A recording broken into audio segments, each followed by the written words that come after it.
podcast. Of course, I'm Brad Brewer. As always, I haven't changed my name. And I'm Vince Devall. Thanks for spending part of your day with us here at the Eagles Nest podcast. And we're the Eagle Homes team, powered by Caldwell Banker Realty. Of course. Today, we are going to dive a little deeper into a social media campaign I did recently. Okay. 20 ways to stay motivated in 2026. The design was, you just have those times where like life hits you, the energy level drops, especially this time of year when it's dark constantly. Yeah. Or overcast.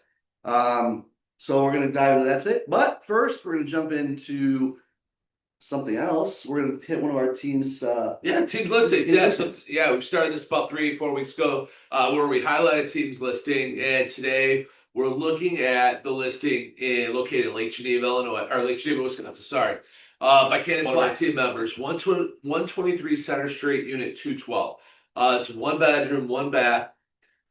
Hotel style condo. This is as a unique income, property opportunity. So tell us a little more about it, Brad. Yeah, right, exactly. Vince. Along with the standout features and the lifestyle that comes with someplace like Lake Geneva, walkability, the character of the downtown, right in the middle of everything in Lake Geneva, and close to the lake.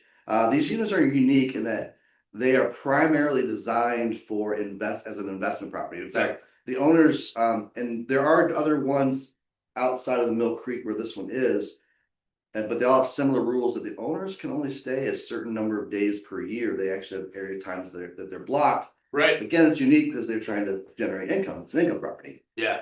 I'd say one of the biggest factors is that, unlike other investment properties you may own, the Mill Creek hotel staff handles bookings, scheduling, cleaning, maintenance, everything on your unit.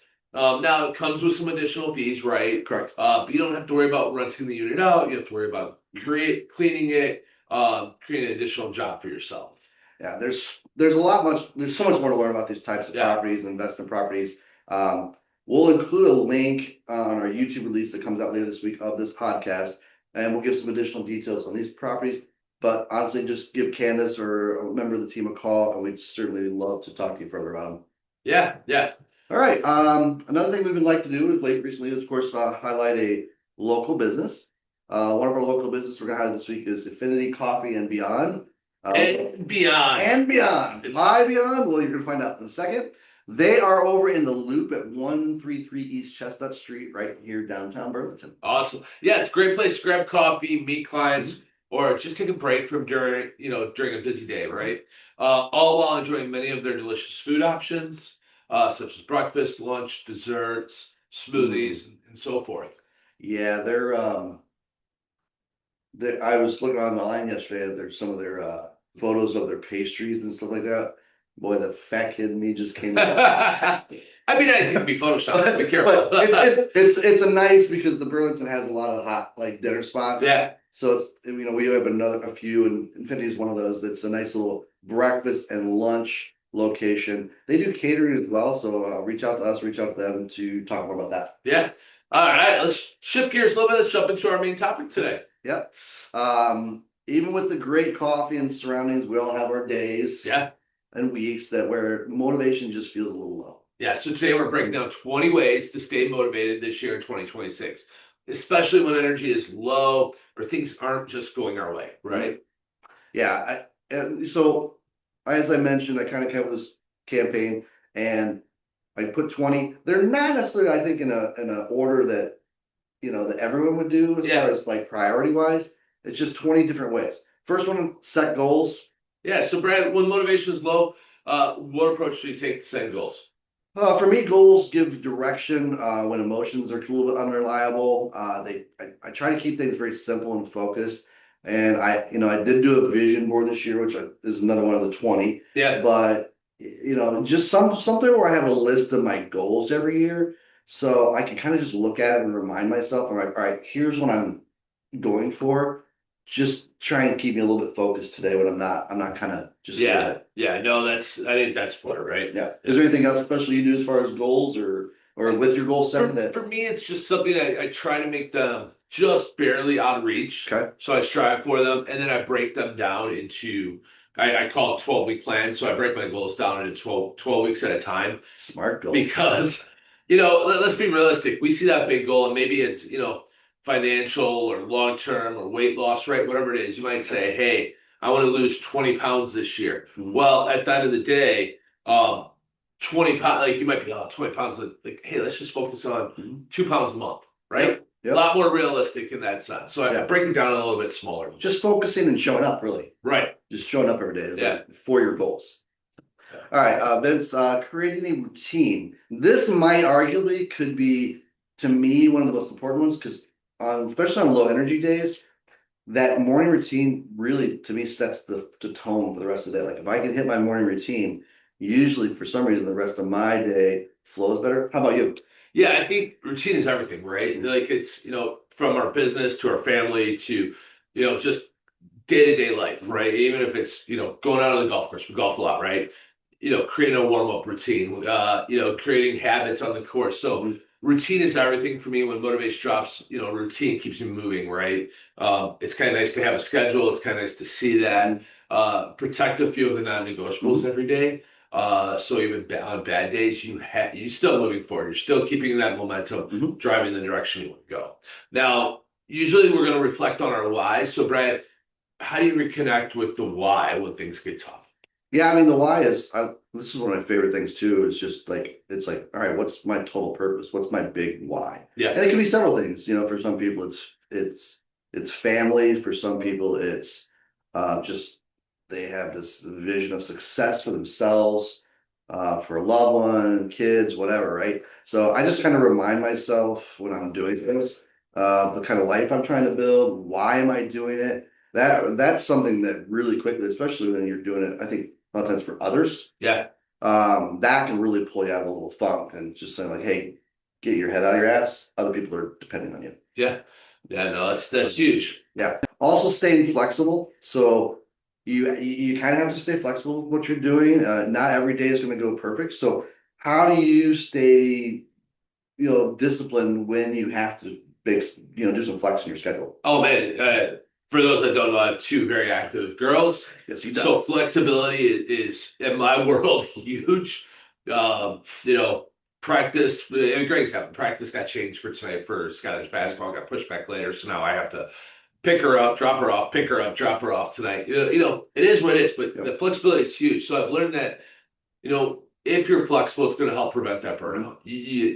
Control what you can control. Hmm. Because a lot of people try to control the uncontrollables, and it changes like how they feel. If it's out of your control, just leave it alone. So some days you just have to adjust expectations Yeah. instead of quitting entirely. Just maybe it's instead of exercising, walking a mile. Maybe you're getting in 20 minutes walks Mhm. instead of one 30-minute walk, right? Progress isn't always perfect. It's consistent. Yeah. It's kind of funny. Like my quote on our board today talks about consistency And you said one of my or favorite. discipline. You said one of my favorite kind of quotes of all time. A colleague of mine said this 15 years ago. I never heard it before. And he said, "Control what you can control." And I'm like, that's always the time stuck with me. So it's kind of funny you said it. 'Cause I Yeah. haven't really thought about that phrase in a while, but I love that one. Yeah. With some people, when we talk about flexibility, control, schedules, a lot of people keep track of journals, track Mhm. wins. It's kind of funny because today in our team meeting, we're going to talk about wins. Like, Yep. a lot of our team's been down on just getting beat. This is a business we just get beat up on a lot. Mhm. Track those wins, celebrate those wins. So, Brad, what do you do for that? Do you do it journaling? Do you track wins? How do you approach that aspect? This is one thing I really need to work on my consistency of how I do it. I tried to do a journal. I've done more writing this year. I've got back to writing, but it's not really been in a journal sense. Yeah. It's just been more like different thoughts on different topics and things like that. So, but I've started just on my goal board at home. I've got my goals, and I have on some certain ones I can do like the progress. So I'm starting to tick off like the progress to it. Okay. Just one of those things like, okay, I have to do this. I think we're going to touch on this too. And you mentioned like the 12-week breakdown too. It's just little things like, all right, well, how much of this do I have to do this quarter or this week? You'll break it down as far as you need to from a year to some people like to break it down, semi-annually. Some people like to break it down quarterly. Some people it's like break it down all the way. I'm like, I have to do this today. Right. So whatever it is, write down whatever helps you show that you're progressing towards those goals to keep you motivated. And I'll throw a little tick in here too. Super powerful to see like if you're not progressive, you're falling behind. That can be a little kick in the pants motivator too. Yeah. Yeah, you never want to give up, right? Right. Yeah, you just never want to Yeah. give up. Another thing is like when you're having a bad day, I don't know about you, but certain people like that you just want to connect with that can help you. So, what are things you do in that circle of motivational friends that you reach out to when you're like, just not feeling it that day? That is tough because there's times that there's times we shut down. We're just like, man, because we're always around people. We're Right. always dealing with people. Right. Like, just leave me alone today, people, please. I just want 10 minutes. But our world, we always have to be ready. So I think surround myself around an environment that makes me feel good, Mhm. people that make me feel good. Being around motivated, positive people is always helpful, like yourself. Our friend Tom, like we're always inspiring one another. We're always challenging each other to be better so we can move forward, right? When our energy is low. So I think that is just a huge impact on, how we go from low Mhm. energy to huge. Yeah, I think it depends on, for me, it's what's going on. Like if I'm kind of feeling like I need that connection with somebody, like it just depends. Yeah. If it's golf related, I'm certainly gonna call you Tom. You're gonna kick me in the pants and be like, or make fun of me in some way, which usually does it. Even personal stuff, like could it be a spouse? Could it be an other, a good friend, a parent? Like, Yeah. I sometimes I call my mom. I'm like, all right, I just want to just shut up for a second. I just need to say some stuff, and then she just listens, and then she's like, "Would you like something rebuttal?" And sometimes I don't. Sometimes you just want to get it out there, Right. and you're like, "All right, I feel better now. Talk to you later." Yep. Yeah. So, Yeah. So, and that part of that's just being mindful of what's happening around us, how we feel. So when it comes to being mindful, what does mindfulness look like for you? for me, and meditation is something I've brought in the last year, probably. I don't want to say consistent, semi-consistently. I don't do it every day, but that, like you were talking about, when you just kind of want to clear the noise a little bit, sometimes just taking like 20 minutes and just no noise, just complete silence, and just kind of like sit there, close your eyes, and just kind of think. Almost like a 20-minute power nap. I'm not gonna lie, sometimes it could, but those Yeah. those can regenerate you too. Yeah. It's probably a mix, but more of the like just clearing the thoughts is what tends to work for me. Yeah. Another thing that's you can argue about, a lot of our job requires us to, because we do a lot of marketing and connection with clients through social media. But I think there's a limitation or a management of social media that probably needs to be done and social media can tend to hurt that motivation. Oh yeah. What do you do for that? Yeah, I think social media is huge. Like it can be a time suck, a drain suck, Mm-hmm. mental like suck. I mean it. I try to use it intentionally. I do find myself at times I'll just catch myself scrolling like, and in that sometimes that time it's like, boy, watch those two babies dance around and pretend they talk like humans. It's freaking hilarious. All right, I guess my life's not that bad. But if you start comparing yourself, like a lot of agents out there and go, oh, so and so did $10 million last year, and they're all over social media. Let's look at the bigger picture, right? Let's look at, was that $10 million because they had 5 deals at $2 million, or were they out there hustling and did 36 deals, right? So too much comparison on social media can be a drain suck. Focus on consuming content that adds value, not pressure. Like, oh, you know what? Someone just shared this Realtor.com thing that Kenosha's number one market in the U.S. Kenosha, Wisconsin, number one market in the U.S. For home sales and growth. That is value, right? But if you compare yourself to the agent that sold 5 homes for $5 million in Kenosha, you'd be like, oh, how did they do that? But I see them all over social media. Yeah, for me, I think you got to be very careful. Like you hit it right on the head. Like sometimes, like I go on social media and I'm going on it because I am a little bit in a funk, and I'll watch some of those funny videos. The Pads and Winglands I watched last night. I actually shared that in my story. Yeah. The husbands were asked to go buy pads for their wife. Yeah. And with wings. Right. And they came home with pads with actual chicken wings. I don't know why. The whole video just crap. But there's other times like I'll go on there and the stuff I start watching actually demotivates me. So I think that consciousness of why am I going on social media right now and what's my purpose? And if your purpose isn't there, then get the heck off it. So Yeah, it's with all that, like you get wrapped in the social media, so we gotta find ways to burn that energy. So incorporating movement. How does movement affect your motivation? How does it affect your attitude? What does incorporating movement do for your lifestyle? um movement changes kind of like my whole state and is definitely a big energy lift. Yesterday you know this because we talked. Yeah. I was basically in front of my computer from about 7 a.m. until 7 p.m. just working on a ton of different stuff. Still some plans this year, working on stuff for our new agents, all this stuff. But periodically throughout the day, I got up and just took little short walks around the living room, took out the garbage, shoveled what little snow was left on my deck, blah blah blah, whatever. And it kind of got me off that screen and got me kind of refocused. And then I'd sit back down and I could be productive for another hour or two. Yeah, that's huge. Yeah. That is huge.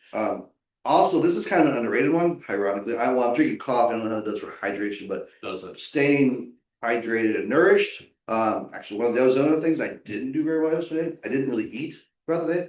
I was taking those breaks. I was drinking water, I was drinking coffee, and I was texting with one of our agents on the team listening. I said, I should probably eat soon. And her only reply back to in all capitals, eat. Because I get the bad habits of that. I get so focused and intentional what I'm doing. I find myself not eating until 4 or 5 o'clock on certain days, which isn't a healthy way to do anything.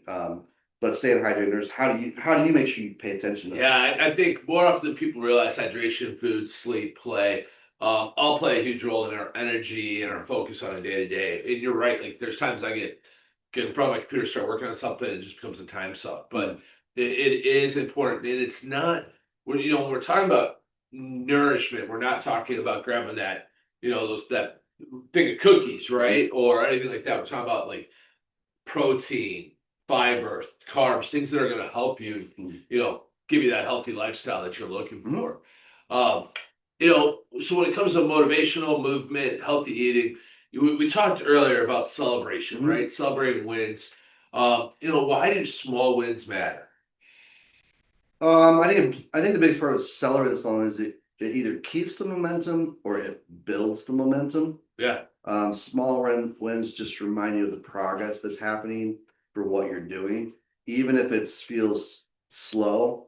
I think it's pretty critical to just take that moment. And I did that yesterday. I had a couple of small wins, like just stuff I was doing. I'm like, all right, cool. Yeah. And then do my little walk and then get back to it. So yeah, no, that's so true. Another thing too that kind of helps. This can be a struggle. So I'm curious. We have the ability to change our environment. Yep. Some people they have jobs where they have to go to the same place every day, same office, same production area, whatever it is. We have the ability, like we can work from our home office, we can work from our office here, we can work at a coffee shop, whatever. What are some things that you do to help you change that environment? Great question. There's a couple different things here, right?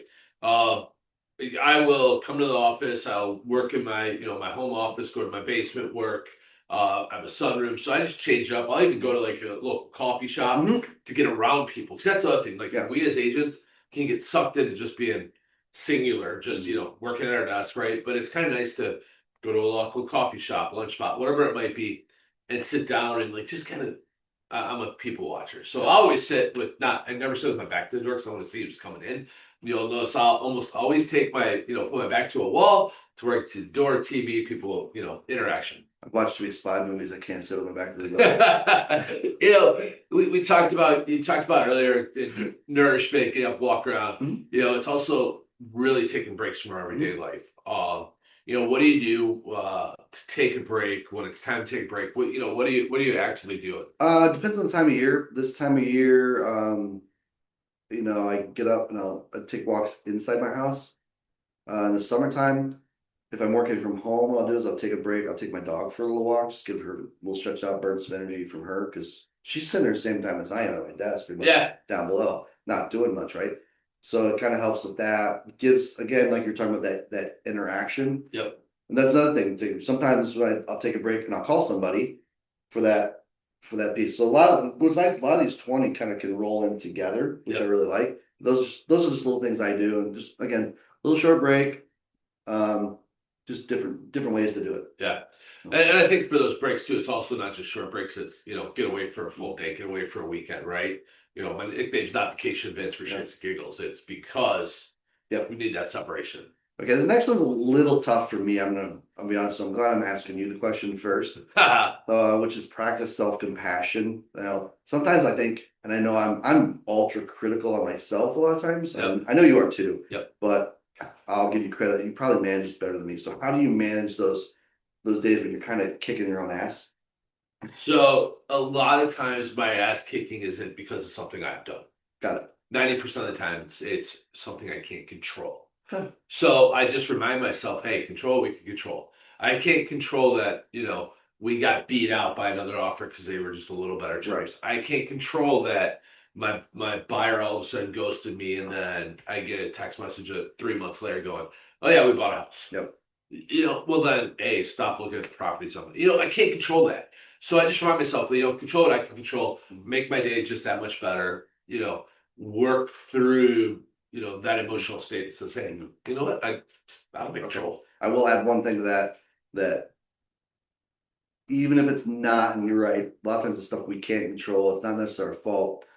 But I'm always like, well, if there is a failure, sometimes to learn from it. So one thing I always ask myself is there anything I could have done different to change this outcome? And sometimes it's just not, but it's something that I like to ask myself. Kind of that whole like just improve 1% everyday mentality. Yeah, that's 1% better. Yep. Commit to 3 things this week, whatever it looks like. With tasks and projects and just everyday goals, can't always be accountable to ourselves. It's really hard to be accountable to ourselves. So why is accountability important for you? Well, I think it's important because, and I seek it in a lot of different ways, and usually it's from different people. Like, kind of reference earlier, like if I want to be held accountable in a hobby, I'm going to call people that are involved in those hobbies. I want to be held accountable at work. Maybe I call you. Maybe I call one of our agents on our team. It's just limited, but I think accountability overall for me, it keeps your standards high, so that there's always that motivation of like, all right, way to go, celebrate it, and then it's always like, all right, what's next? Yeah. And then having that person to say, kind of help you remind that and knows your goals. So you should share your goals with any and all of your accountability partners. Yeah. Yeah, no, I think that's awesome. And I think accountability is huge. Like there's times when we talk and when it's business related or professional growth, whatever it is, I know that I can say, oh, hey, Brad, so-and-so beat you this month. You're like, I don't care. I want them to get better. I know if I challenge you and go, hey, I bet you can't do this. Yes. You'll be like, oh yeah. Ooh. Oh, don't tell me I can't do something. You're one of probably 5 people that knows, well, I did put a little teaser out on social media last night.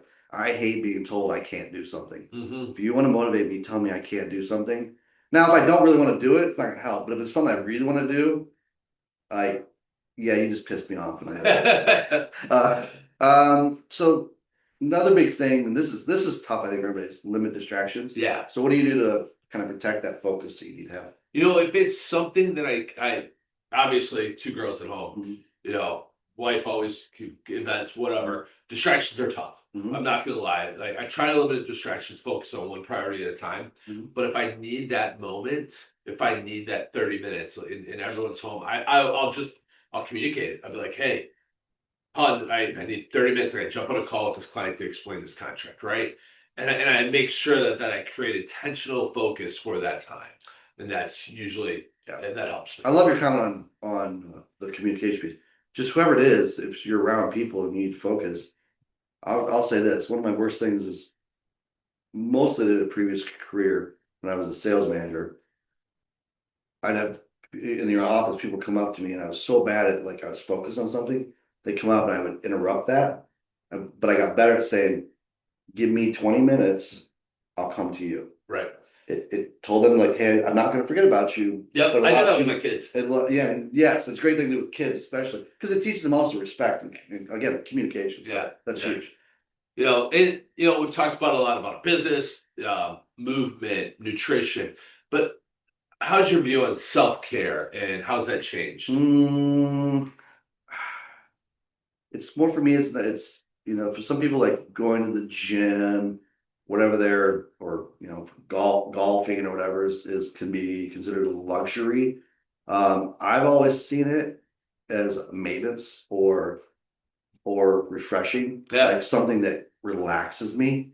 So that's where I think, to me, that's the importance of it. Is like it's something that takes your mind off of all the other stresses. Yeah. And relaxes you. Yep. You can't always tell, especially the cursing that occurs on a golf course sometimes. Yeah. But it's truly, they always say, your worst day on the course is better than your best day in the office. I don't agree with that actually, but the thought process is there. We have a lot of flexibility in our jobs, so it Yeah. definitely is a little bit different. Another thing with with us is like, if you see it, it'll happen, that visualization, right? Yeah. So what are things you do to visualize success? A part of that is I write it down, Okay. right? So it's always in front of me. Yep. I constantly am seeing it, knowing it. This is like that vision piece. It really is. I'd actually think that's the last one. Yeah, it's very similar to like a vision board. I don't necessarily have a vision board, but I have goals that are in front of me, and I visualize the outcomes. Like, how am I going to get there? Like I said, I break it down into smaller increments, and how I want to how I want to achieve them. It helps aligns with the efforts. I truly believe that you put forward towards those, visualizing that success. Go ahead, sorry. Yeah, no, I was gonna say, and then with that, we set goals, we visualize them, we find success, but how do you stay inspired? Like, what inspires you to like? For me, I try to kick off my day with something that inspires me. I have it on my checklist every morning. It's my first thing. It's called Feed the Brain. Yeah. It's literally what it says on my checklist. It doesn't say read because it comes in different ways. Sometimes I get up and read. Sometimes I'll watch motivational podcasts or reels on Instagram. Like for some reason, I was doing it before I went to bed last night. I usually do it in the morning. I don't know why. I was also watching funny ones too, or like mentors, stuff like that have videos out there. To me, it's just trying to feed the brain with that stuff that keeps you motivated, inspired. Yeah. And it comes from other people. Yeah. And there's people in your life, or in real estate, everybody knows Tom Ferry, top real estate coach. I would say if you can watch a video of that guy and not like get motivated, you're not motivated. Oh, no, 100%. That's so true. Like that, he is definitely inspiring. And he does a great job of fluctuating tone and his body language. It's very inspiring, and that's even us as agents. We have to learn how to do that. We have to understand that when we're talking with just a client with a lot of energy, we got to try to match that energy. You got to match the energy. If we're talking to someone that's down, we got to understand that, like, okay, I got to soften my tone because aggressiveness might scare the crap out of them. Yeah, exactly. You might be like, "Let's go." That doesn't always work. No. So, Brad, I'm gonna let you take this last one in the sense of answering it because you've done it. I haven't. My vision board's a little bit different. I haven't. I have it laid out in like goals, not necessarily a vision board. I like what you've done with your vision board. So, how did a vision board help you? Two things. And this by the way should be a whole nother topic for another podcast. Oh yeah. But is the people are using AI technology more and more. Yep. And a lot of people are afraid of it. There's all this like, it's going to take like 70 or 80% of the jobs. Maybe. I don't say this because I think AI is, especially for us, it creates efficiency. Exactly. Saves time. So one of the things I did this year, instead of, the old cut and paste of a vision board. Yeah.